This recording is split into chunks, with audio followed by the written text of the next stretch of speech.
welcome to the Gate Expectations podcast. Thank you so much for tuning in. My name is David Twanbui, aka Gate Guardian 44, and since this is the first episode, I'll briefly tell you what goes on here.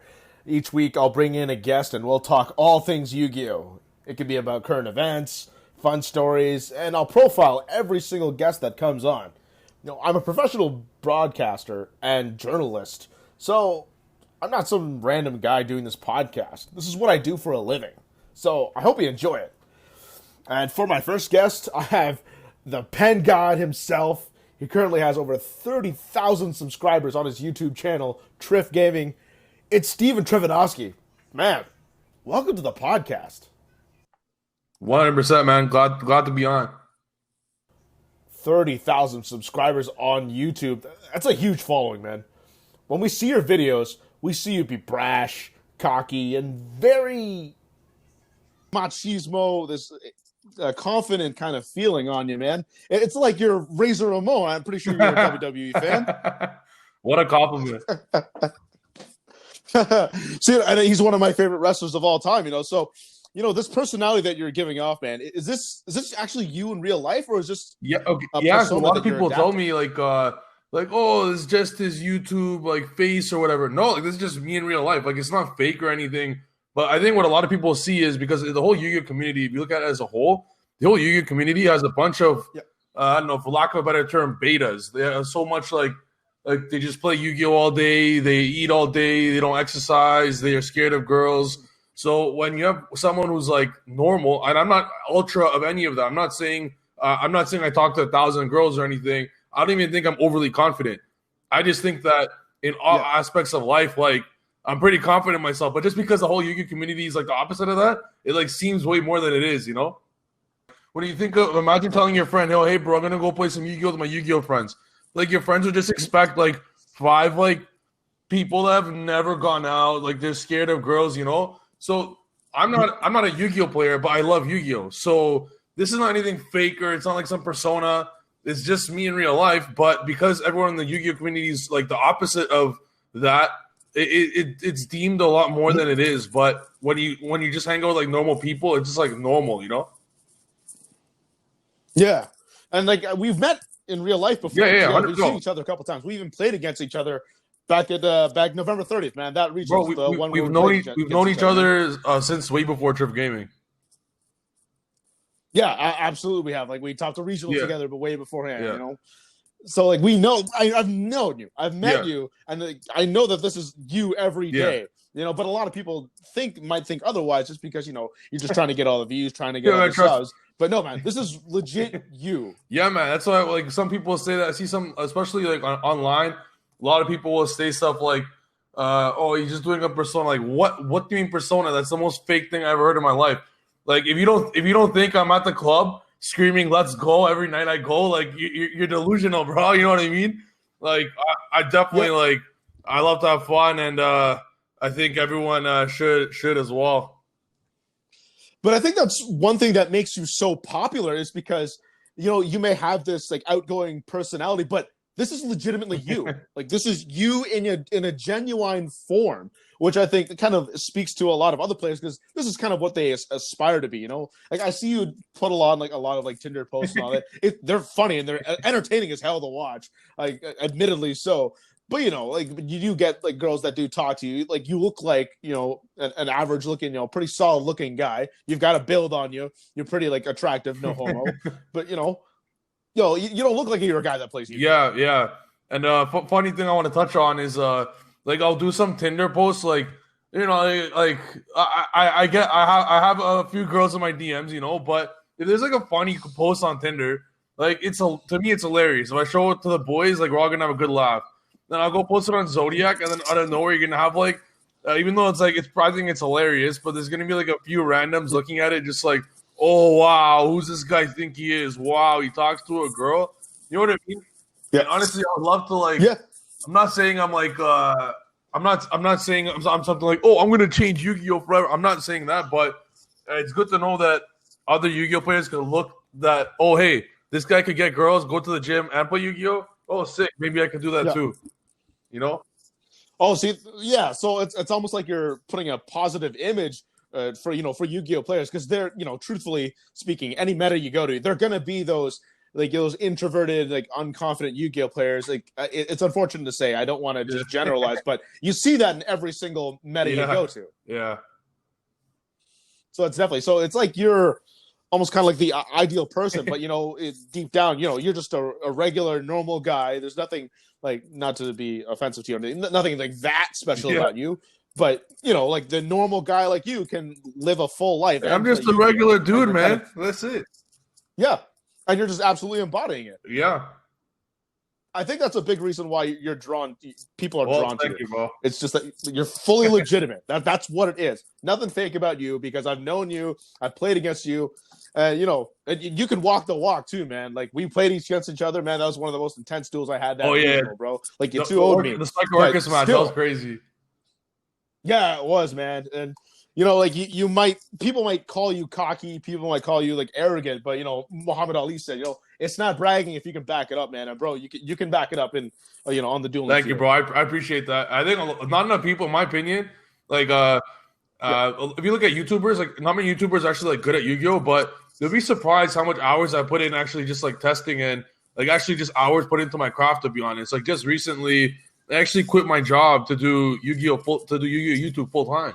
In doing so, there's also a secondary reason behind it, and that secondary reason was, and this is not being cocky, but one day I will win a Yu-Gi-Oh event with pendulums. One day, but that's not going to happen randomly. It's not going to be like, oh, I'm not going to test for, I'm not going to ever test. I'm just going to walk into YCS and win. It's not like that. Like, I'm putting hours like in training to get like testing to ensure that I do top a Yu-Gi-Oh event or win a Yu-Gi-Oh event with pendulums. So when people talk crap online and stuff like, oh, Trif, look at this build. Trif doesn't know what he's talking about. I laugh. That's like someone telling Gordon Ramsay, like, oh, you're cooking that steak wrong, man. You know what I mean? Like, I put hours into this. So, like, when random people don't know about Yu-Gi-Oh comment on, I just laugh about it. For you, it's different. You obviously know a lot about Yu-Gi-Oh. In fact, you're a judge as well. So yeah, you complimenting me on playing Yu-Gi-Oh. Thanks, bro. I appreciate that. Of course, man. I tell it like I see it, bro. And since we topped that regional like way back when, around like 2015, man. I think it was with Kieran Legal, right? That's when Beatrice just came out, and it was like PK Fire. Yeah, that came out. Everyone was playing BA. Kieran was at 1. It was so free for me because one Kieran just destroys the whole BA deck. It does. Oh my god, I hated Kieran when I played at BA, man. But going back to that regional, and then when you became famous, I'm thinking, okay, Trif is he may be cocky, he may arrogant, he may have all these these brash attitude, but he can actually play the game. He can top a regional, and like I'm not going to underestimate you. And when we were paired against each other, it was the 6th round. We were both 5-0. So obviously there has to be like some level, some measure of skill to go 5-0 start at a regional. Yeah, especially when everyone is playing the exact same deck.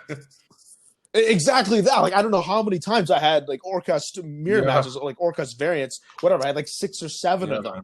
And to go through a grind like that, it's not easy. So, I didn't take you lightly at all when I played you, man. Like, I gave you my full all, and I'm pretty sure you did the very same thing. Yeah, man.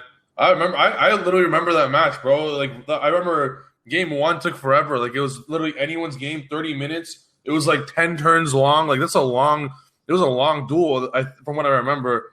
And the game, like, it was both our games, actually, it was almost full. Almost took up the full 40 minutes just in 2 games. But we weren't even playing slow.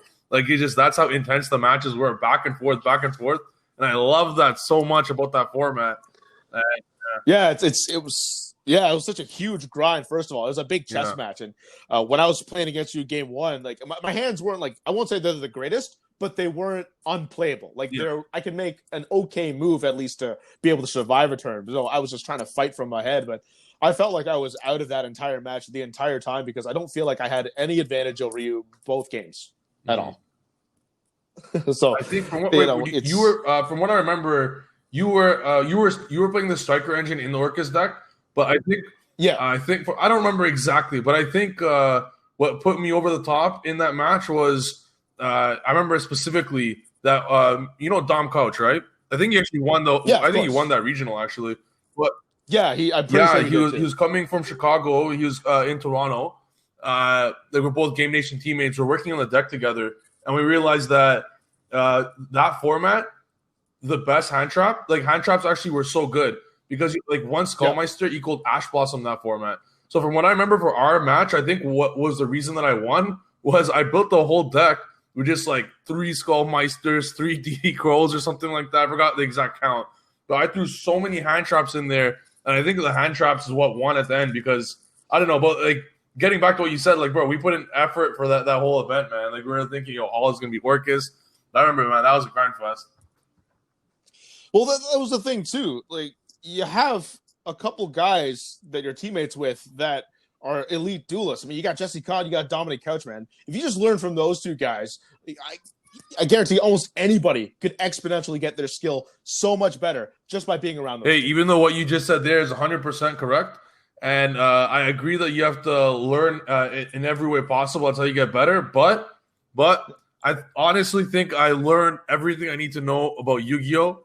with the like the base knowledge that you have to know. Now the important thing to know would be testing. I can't stress this enough. When I test, let's say when anyone in the world, let's say you test Yu-Gi-Oh! Every single day, no matter what, 3 hours a day, I can guarantee you that if you're playing a good deck, you're topping an event, no matter what. If you're testing 3 hours a day, every day, dueling book, whatever. So I think that's what I need to ensure now. That's also why I actually left, because as a Yu-Gi-Oh! YouTuber, I have to, like, topping events is beneficial for any Yu-Gi-Oh! YouTuber. So in order for my channel to 30K, I'll be honest, man, it's all about goals as well. I'm not happy with 30K.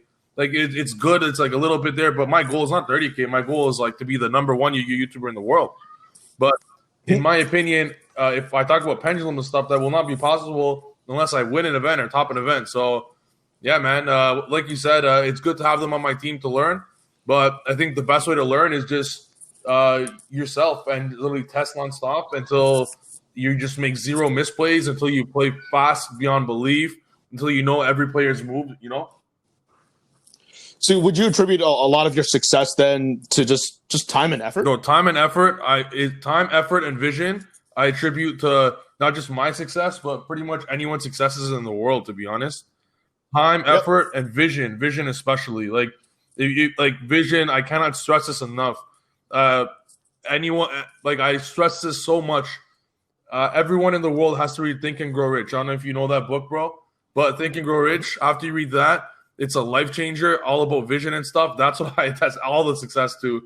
But like you said, time and effort definitely means a lot. Yeah, it's by Napoleon. Yeah. Like, I've seen it all the time. Yeah, that's my textbook, man. Like,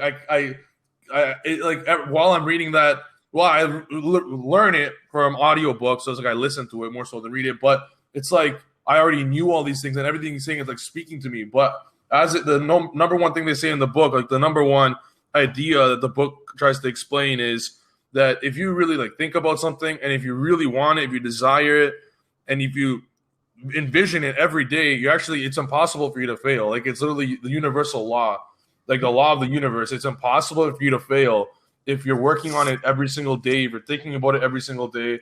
So the first day I made my YouTube, when I had like I made a video with Sam, so I had like a few hundred subscribers right away. There was not one day since 25 months ago that I think, my YouTube's going to be a fail. This is going to be a fail. In fact, I hope you utilize all this stuff for your podcast, bro, because you're just starting your podcast now. But you can never look at your podcast or my YouTube 25 months ago and say, maybe it'll be a success. I might fail. Like, forget that. That's supposed to be out of the water completely. Your mindset's supposed to be, one day I will have 100,000 subscribers. Here's how I'm going to do it. I'm going to spend every waking moment on it, period. Yep. And, I was listening to Tim Pool. He's a journalist. He's got a podcast up. And he told me, the one attribute that every successful person has is perseverance. Oh, and that's right. Yeah. It's very clear that from what you're telling me and what you see on YouTube and like all your posts every day, what you do is that you're working hard at your craft. Yeah, man. Every single time. You're not just showing off. You're actually working hard. Yeah. And that's like the big difference in why you've been so successful. I mean, like when you top that regionals when we played together, you top the next regionals without using Electromite with a pendulum deck. And then you just topped a Pro Play Games tournament, not like about last month. Yeah. So we've been seeing the success come from you now. Now we're just kind of all waiting for you to, finally get over the hump and like get that big event. Yeah, man, trust me, bro. I'm telling you right now for a fact that once Yu-Gi-Oh opens up, hopefully like maybe like January or whenever it is, Yeah. mark my words, man. I'm going to every single event. And in fact, this I'm gonna say it right now. And 1 year from now, your podcast is gonna be a whole lot bigger than you can imagine. It's gonna have 10,000 viewers and everything. That's And what I'm hoping. it will happen, I can tell you for a fact. And we're gonna remember this as the one of the first podcasts right here. You're gonna remember me saying this in 2021. Trif Gaming will win a YCS, and I'm guaranteeing it. I'm not topping it. I am winning it. I'm gonna win a YCS. I'm gonna get multiple tops this upcoming year. And I'm not saying it as just like, oh, look at this guy, blatant. Oh, he's just being cocky for fun. No. I'm gonna put in so much work from now every single day from starting like for the last year all the way until this happens. But I will win an event. Mark my words. Mark my words. Well, man, I hope your predictions for both of us are right, man, because I would love to see both of us, succeed and do really well, man. Because like I've seen you play, you were so calculated. It's not even funny, and not because I saw your name because I thought you were going to be tough, but it was the way that we played each other. Yeah, like it was so like tough. We both played it like a chess game. It was like we're thinking multiple moves ahead. Yep. I was like the hand traps. I could remember specifically. I forgot what it was, but it was like remembering. Should I use my Skullmeister now? Oh wait, I'm gonna wait until the following turn. Like who does? Like there's so much moves you have to think ahead. Yep. And you were making a lot of moves like that as well. And that comes from practice. Like you said, time and effort. And absolutely, and you put in the time and effort, and you do it. If anyone thinks that I topped that event in a Sky Orcus format with no Electromite, if they think I topped that format just from like luckiness or something, and not from months and years and years and years and months of playing my Pendulum deck, then they're delusional, Yeah. And I think that's kind of where your name, the Pendulum God, comes from because of how much time, how much effort you put into those decks. I mean, you kind of know everything inside and out. So yeah, man. That's why you kind of attributed yourself that name. Yeah, I did. I didn't even give that name. Sam gave that name. Oh, really? It was Sam that gave it to you. Oh, geez. Yeah. I never gave that name to myself. He's definitely going to be a guest on this podcast. It just stuck on, and I just rolled with it, bro. Yeah, man. So I saw you got a new cat.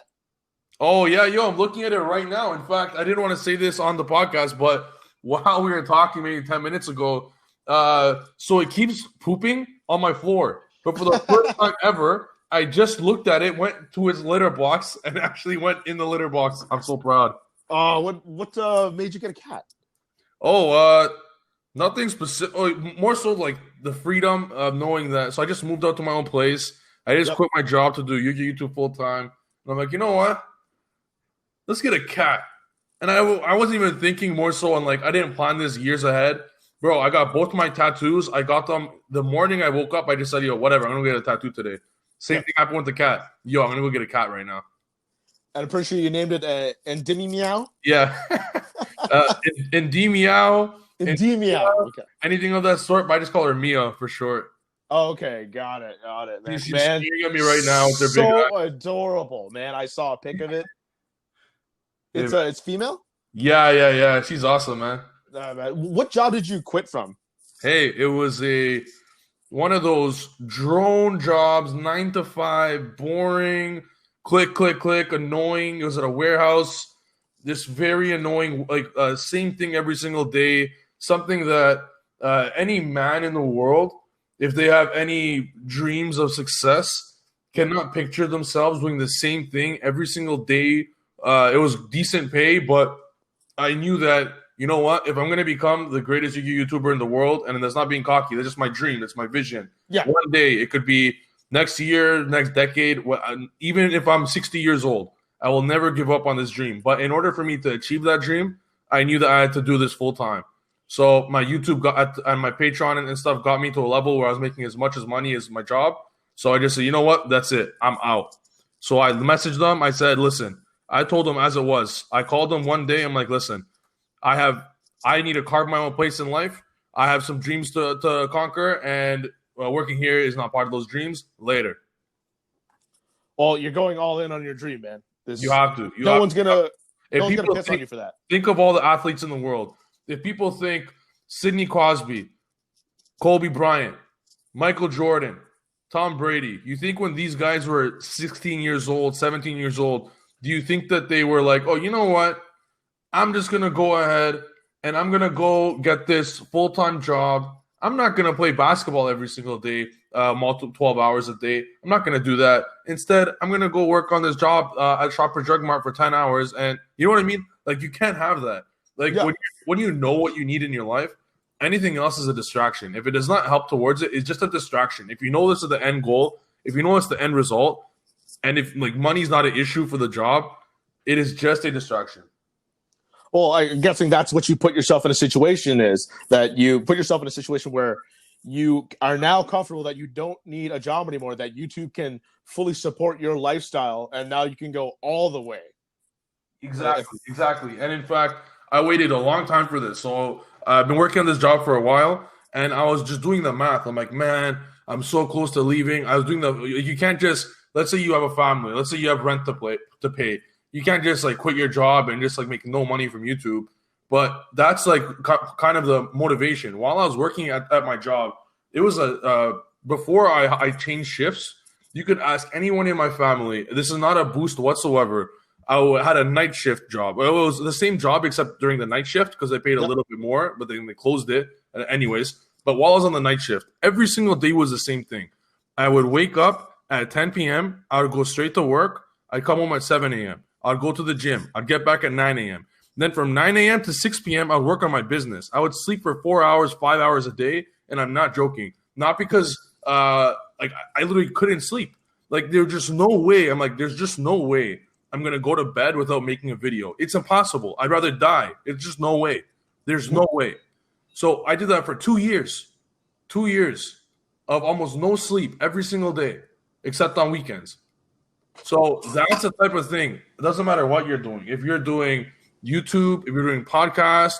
In fact, David, I recommend honestly you move your thing up at YouTube as well, bro. Patreon, not just doing podcasts, but doing everything. In fact, I was thinking about doing a podcast as well because once you put a podcast, the podcast information could also be moved to like a YouTube for clips, you know? Yep. What I'm trying to get is, man, if you put in the time and effort, anything's possible, man. Yeah, well, I'm planning to release this podcast on several different outlets. Platforms. Like it's platforms. Starting on Anchor, and then it's going to branch out to other things. Of course, I'm going to use my YouTube for it for sure. That's the plan for all this. Nice. Yeah, man. So it's like, I was a journalist, and thought, man, why not combine like my journalism and my love for Yu-Gi-Oh together? Yeah, and I can't stress it enough. That's absolutely amazing what you're doing because you got to keep this in mind. Because you love this, that's what's going to get you those 18-hour days. You know? Yeah. If I was going, I started when I was 19 years old, I started a security company, actually. I thought it was a good idea. I knew about the business a little bit. But, bro, who wakes up at 4 a.m., says, hey, I'm going to go work 18 hours in a row on my security business? You know, it's like, it's so boring. Like real estate's the same thing. I tried that for a bit. But I love Yu-Gi-Oh so much, and I could tell you as well. Journalism's your other passion. So something like this will keep you up. You won't go to sleep unless you're done your thing. You know what I mean? Like that's what you need. I see a lot of pics on your Facebook with you doing cool sports journalism. That's cool as well because I'm pretty sure both of us love sports, right? Yeah, absolutely. Exactly. So fans. In fact, hey, who knows? Maybe the Yu-Gi-Oh could branch out into sports as well. I'm pretty sure you did sports journalism as well. But who knows? Maybe your Yu-Gi-Oh your podcast can involve a little of both, maybe. Who knows? I mean, you never know, man. The sky's the limit at this point in time, exactly. And it's just a matter of building a craft, and then once you get big enough, you can start branching out. Like a tree. Yeah. So we're starting off small for now, and then But it's okay to think big. Just keep your 2 feet on the ground, which is what I'm trying to do right now. Let's go. Nicely done, man. Yeah, man. Except your wings are spread out just a little bit more than mine have for now. At least as far as subscribers go. Just for now. But then a few years from now, you're gonna be soaring flying high, bro. We're hoping so, man. And hopefully you'll be on there too. Both of us, represent Canada and show that we're a good country for Yu-Gi-Oh. 100%. I mean, man, America doesn't have a world champion yet for Yu-Gi-Oh, but Canada has. That's true. That's the funniest thing I found, man. With all the advantages America has to win worlds, they still haven't done it yet. Yeah. All right, man. I appreciate you coming on. I won't try to take too much of your time. Trif, I really appreciate being on. 30,000 subscribers. It's Trif Gaming on YouTube. Also, don't forget to go to his website at trifgaming.com, where he's got several mats that you can buy off him. Trif, man, pleasure to have you on for my first episode of the Gate Expectations podcast. Man, hopefully I get to play you again sometime in the future, man. And I'm sure I'll see you soon enough once this COVID-19 crap is all over. Bro, thank you for having me on. And, bro, I'm looking forward to that match. Hopefully it's going to be as epic as our last match. Yeah, man. Any other plugs you want to throw in here before you leave? Yeah, man. Just one plug. Everyone watching this podcast, you better watch again for the next one. Let's go. Steven Trifunoski, Trif Gaming, the Pen God, joining us for the first episode of Gate Expectations podcast. Trif, thanks so much for joining. Thanks, man. Later, bro. Don't forget to like and subscribe. And for more information, check out the Gate Expectations podcast on Facebook, Twitter, Patreon, and YouTube.